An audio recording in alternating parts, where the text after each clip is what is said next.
Assalamualaikum warahmatullahi wabarakatuh. Tentunya kita masih ingat siapapun yang pada dekade tahun 80-an hingga 90-an mengalami masa SD, SMP atau SMA. Waktu itu ada pelajaran namanya PSBB, Pendidikan Sejarah Perjuangan Bangsa. Ini kurikulum baru pada saat itu. Saya mendapatkan pelajaran ini pada sekitar tahun 83 sampai SMA sekitar tahun 89. Pelajaran ini memang menceritakan tentang berbagai kisah perjuangan bangsa kita. Mulai dari perjanjian Renville, agresi Belanda pertama, kedua, hingga penumpasan G30 SPKI. Ini kurikulum baru pada saat itu. Namun setelah saya amati sekarang, memang isi PSBB itu sebenarnya hanya ingin menyajikan sejarah-sejarah epik Pak Harto kepada rakyat Indonesia. Saya merasakan itu sekarang. Betapa di dalam mata pelajaran PSBB itu serangan umum 1 Maret, janur kuning yang juga sudah difilmkan itu sangat mendominasi dalam mata pelajaran PSBB itu sendiri. Lalu juga penumpasan G30 SPKI itu juga sangat mendominasi. Pada saat ini baru saya simpulkan dan saya baru merasa bahwa ternyata memang PSBB itu memang dibuat agar kita semua menghargai dan bisa mengetahui sejarah epik Soeharto.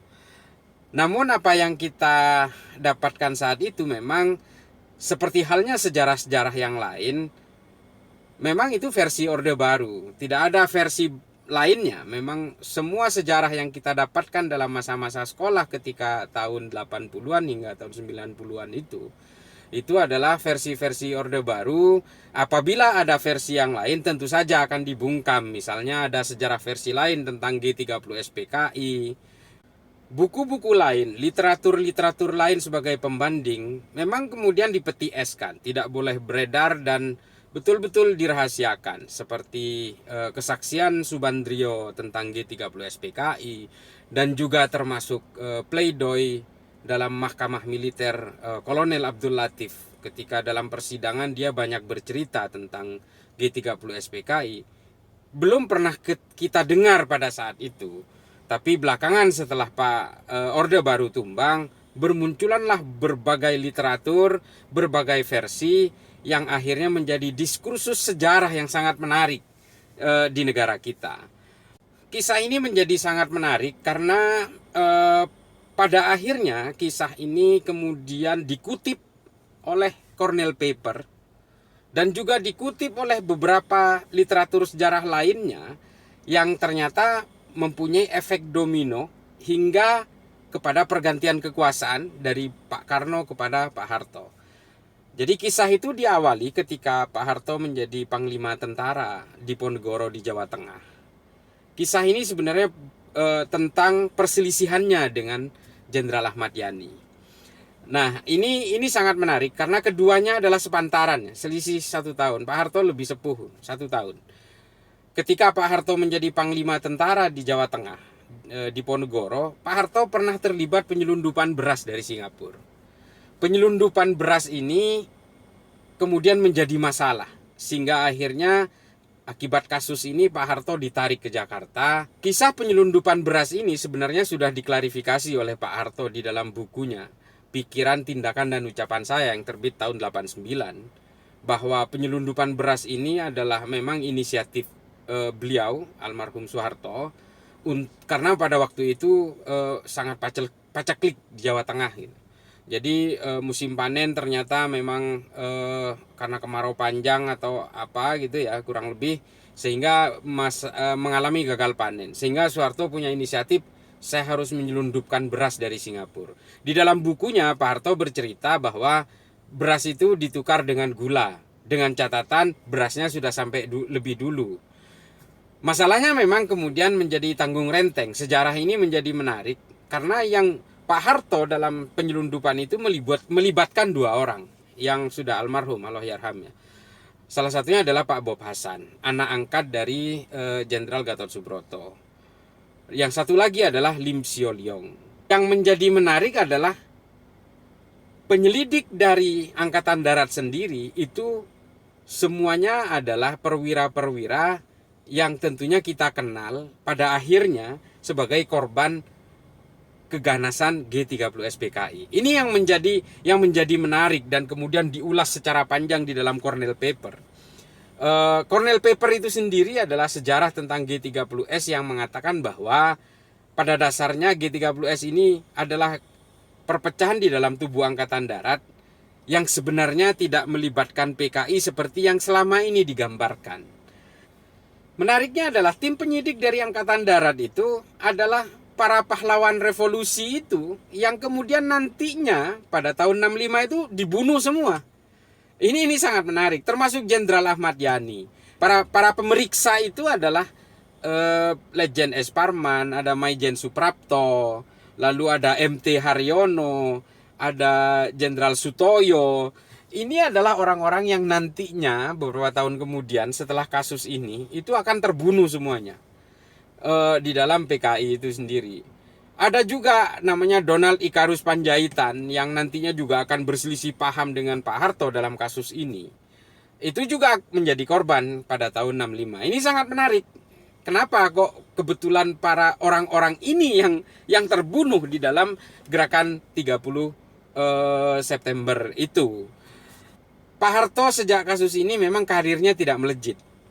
Karirnya Pak Yani lebih moncer. Bahkan ketika itu pada tahun-tahun sekitar itu, ini menurut Cornell Paper, karena Cornell Paper ini menggunakan basis probabilitas. Ketika itu sudah santer terdengar bahwa Pak Yani akan menjadi penggantinya Pak Karno. Ini sangat menjadi luar biasa. Kasus Pak Harto ini sangat mencoreng terhadap karirnya, lalu diperiksa oleh jenderal-jenderal yang saya sebutkan tadi. Ahmad Yani marah. Pak Ahmad Yani marah dalam hal ini karena merasa dengan Pak Harto dekat, ya, masa pendidikannya juga kurang lebih sama gitu, meskipun Pak Ahmad Yani lulusan SMA tapi Pak Harto lulusan SD, tapi mereka sepantaran. Karirnya juga agak jalan bareng gitu. Lalu kemudian yang Pak Yani marah sampai ketika Pak Harto tiba di Jakarta, Pak Harto menurut kesaksian bukunya Subandrio tentang G30S, Pak Yani marah lalu ditampar Pak Harto. Ini sangat menarik. Bahkan kasus penyelundupan ini menurut Kolonel Abdul Haris Nasution yang menjadi Kepala Staf Angkatan Darat ketika itu sangat marah besar karena dianggap memalukan korps. Tapi akhirnya semua itu selesai dengan kekeluargaan hingga akhirnya Bapak angkat Pak Bob Hasan, Jenderal Gatot Subroto akhirnya menyelamatkan Pak Harto. Namun Pak Harto akhirnya tidak menjabat sebagai Panglima di Jawa Tengah. Dia hanya diselamatkan dari kasus itu. Ini mengenai kebenaran kasus ini dalam konteks begini. Apa betul Pak Harto melakukan itu demi menyelamatkan rakyat yang merasa karena gagal panen, atau memang di situ ada tujuan lain? Yang jelas kurang lebih sekitar 200 truk beras itu memang betul-betul datang karena diselundupkan oleh Pak Bob Hasan dan Lim Sio Leong, yang nantinya dua pengusaha ini akan terus mengikuti Pak Harto hingga betul-betul menjulang. Bahkan Pak Harto hingga meninggal. Bahkan hingga hari ini keduanya sudah meninggal, tapi bisnisnya betul-betul menjadi luar biasa. Pada akhir dekade tahun 50-an, akibat kasus itu Pak Harto betul-betul tenggelam. Lalu Jenderal Abdul Haris Nasution digantikan oleh Jenderal Ahmad Yani sebagai Kepala Staf Angkatan Darat. Pak Harto masuk ke Seskoad. Ketika di Seskoad, akibat kejadian yang memalukan ini di Jawa Tengah, menyelundupkan beras ini, ada salah satu orang yang menolak menjadikan Pak Harto sebagai ketua kelas. Namanya Donald Ikarus Panjaitan, DI Panjaitan. Yang nantinya pada tahun 65 dia juga jadi korban keganasan PKI.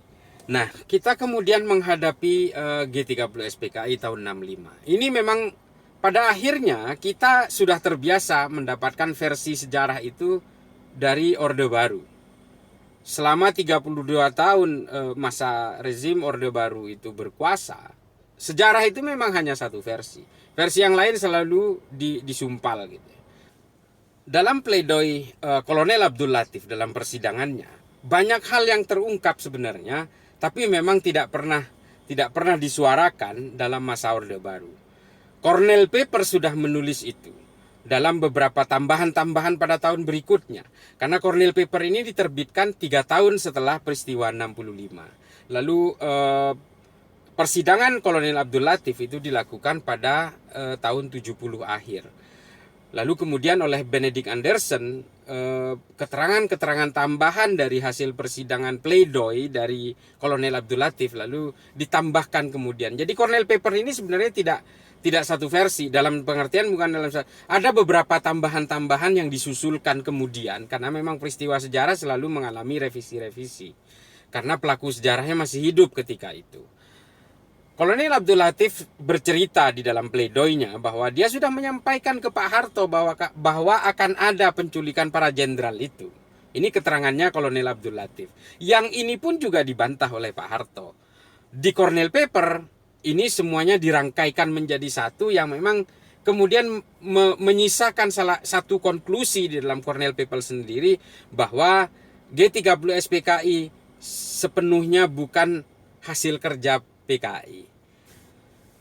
Tapi memang sejarah ini adalah soal pencatatan-pencatatan dan kejujuran-kejujuran para pelakunya. Biasanya ketika sejarah-sejarah itu mengalami kontroversi, memang selalu dibantah dan menjadi pro kontra. Nah, kita semua pada akhirnya tahu pada tahun 65 semua jenderal-jenderal yang sudah saya sebutkan tadi yang kita kenal sebagai 7 pahlawan revolusi itu semua adalah orang-orang yang terlibat dan juga orang-orang yang memang waktu itu menenggelamkan Soeharto. Ini sangat menarik dan Cornell Paper menulis itu dengan jelas. Termasuk Kolonel Untung Samsuri ketika dieksekusi karena kedekatannya dengan Soeharto. Kolonel Untung Samsuri juga masih berharap dia akan diselamatkan oleh Pak Harto hingga menjelang eksekusinya. Karena Letkol Abdul Latif juga sangat dekat dengan Pak Harto yang saling berkunjung antar keluarga dan sebagainya itu diterangkan di dalam Cornell Paper. Nah, yang menarik adalah dengan terbunuhnya 7 pahlawan revolusi ini, maka kemudian Soeharto menjadi muncul sendirian di tubuh Angkatan Darat. Tidak ada lagi.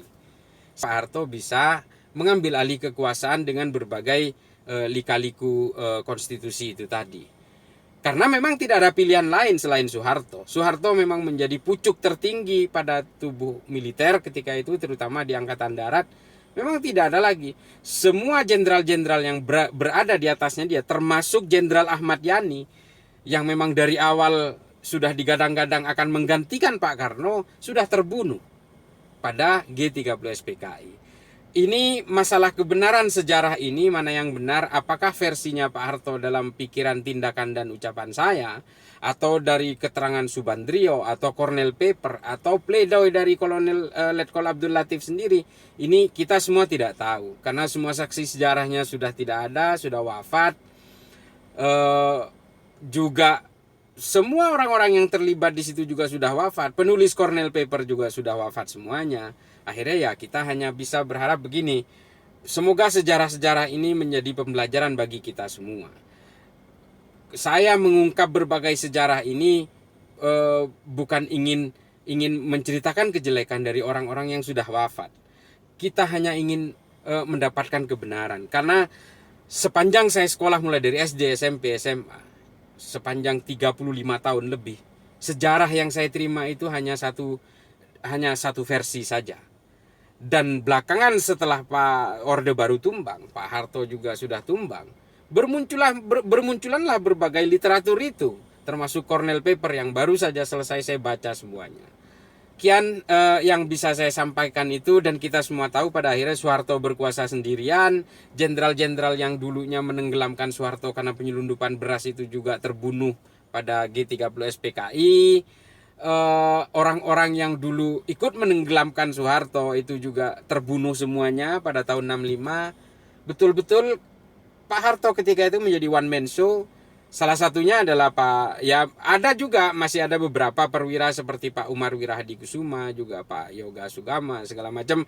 Artinya masih banyak di sekeliling beliau ini, tapi yang secara politik pada saat itu tidak mempunyai kekuatan apapun.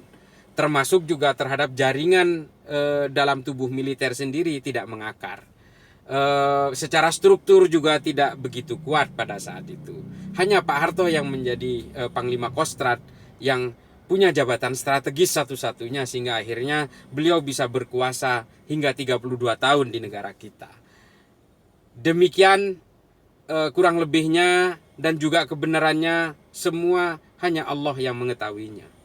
Wallahu a'lam bishawab. Assalamualaikum warahmatullahi taala wabarakatuh.